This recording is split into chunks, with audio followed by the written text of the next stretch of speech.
This is the only way to get your skills to translate to the game. I promise you 100% this is going to work if you do every single step. You could not miss a step. So pay attention, take notes.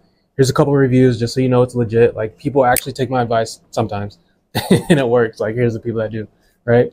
But in all seriousness, if you want it to work and you want your game to translate from just practice or whatever it is to a real game, like, I'm really about to give you the steps. So number one is you have to play serious basketball that's not organized, whether it's one on one or two on two or open gym fives. Even if it's in the open gym, like, get the matchup that's going to play you for real. So everybody might not play for real in the open gym, but if you can go against the best player and it'd be like, yo, me and you will play each other for real, that means something. You know what I'm saying? But the one on one, they got to be dead serious. Like, y'all can't just be playing anybody and doing anything or not playing fives. Like, people don't play enough live basketball and then they're wondering why their game's not working. Like, it's because you don't play live basketball. That's real. You know what I'm saying? And I had the luxury of having, teammates around me that wanted to play real basketball, and I would play them one on one all the time. We're dead serious. You know what I'm saying? Like, we're not just laughing and joking. Like, we're playing dead serious basketball. And so imagine doing that almost every day, for years on end. Like, you're gonna be so much better than the people around you because you're used to that competition, and your body has to get used to performing under the stress of real competition, of somebody that's good or that's at least on your level. You know what I'm saying? If you go into the game and you haven't played live basketball that often, your body is not going to be used to it. Your nerves and your mind is not going to be used to doing everything at a specific speed and being able to translate that. You know what I'm saying? So you got to get used to having that competitive fire going in a competitive setting. And so when you get to the real game, it's nothing new to you. Like, you always play like that. You know what I'm saying? And I think that's probably the number one mistake. That's probably the most important part of the video. I think that's the number one mistake that a lot of young players make, is they don't play enough serious basketball. All right, the second thing is you have to practice that way as well. And so it's not enough to just play serious basketball all the time. Like, that's unorganized. When I say serious, like, it can't just be games where there's refs and coaches and all those other things. Like, it has to be you're making your own decisions and no one's telling you what to do, and there ain't no subs. Like, you're just running the fives, and you got to perform to win. Like, that's the basketball you need to be playing. But when it comes to the practice part, you have to bring that energy, like, bring that intensity, the emotion, everything that comes along, like the passion that you have in a real game. You got to bring that to practice.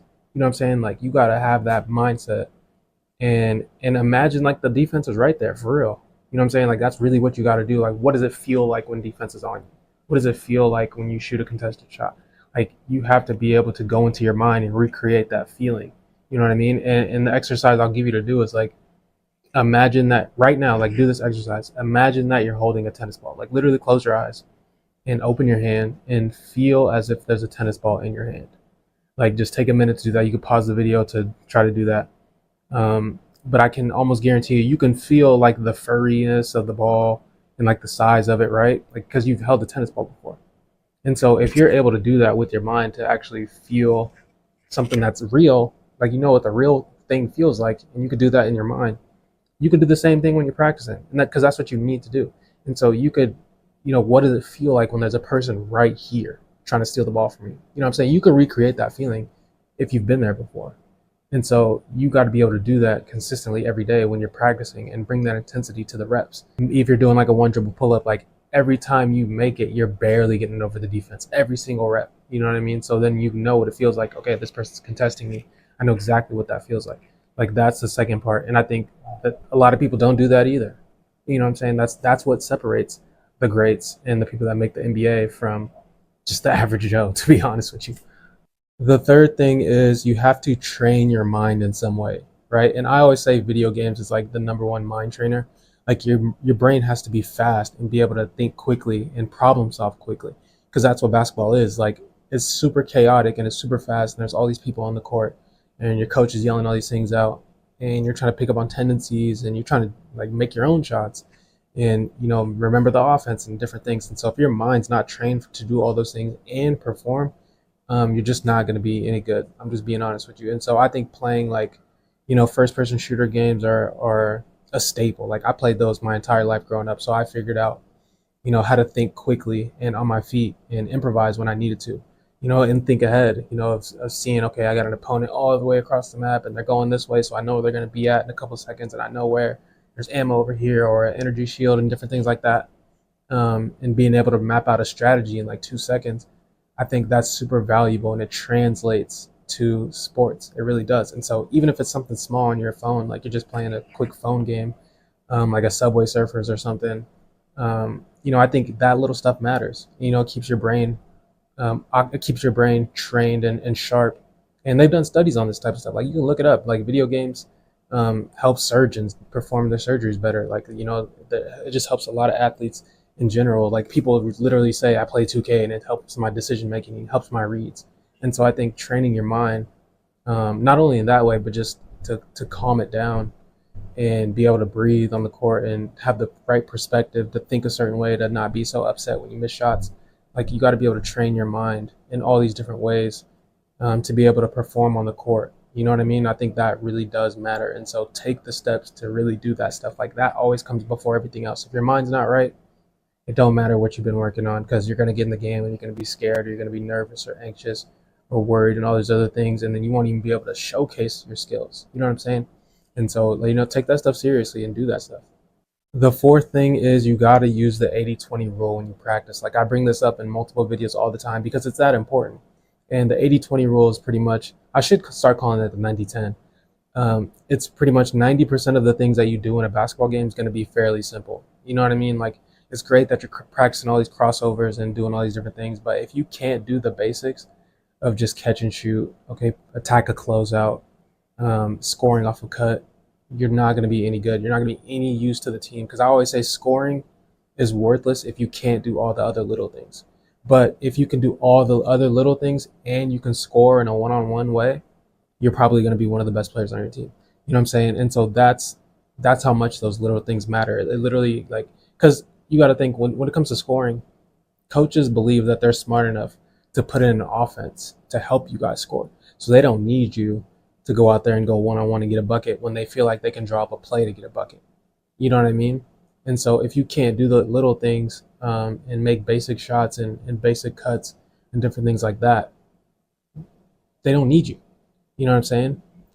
But if you do all those things, I promise you, you're invaluable. Like it's super hard to replace a player that's really good at all the small stuff.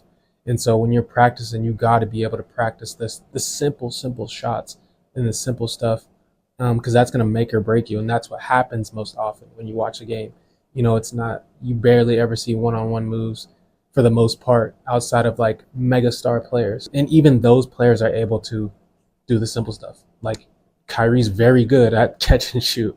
He's very good at cutting. Like Steph Curry's very good at hit you with the back door, or running the floor in the right spot in transition. Like they're really good at that stuff, and they can do one-on-one. You know what I'm saying? So make sure when you practice that, most of the time that you're practicing the basic stuff. And then after you get that stuff down pat, then you can work on beating the defender one-on-one and different things like that. And the last and final thing, I kind of touched on it earlier, is you got to have some sort of like inner peace when it comes to playing basketball. Like you can't go out there and be so caught up in the result and so anxious about what may or may not happen, or be in fear. That's probably the thing that I see the most in young players. And Gino Auriemma actually touched on it too.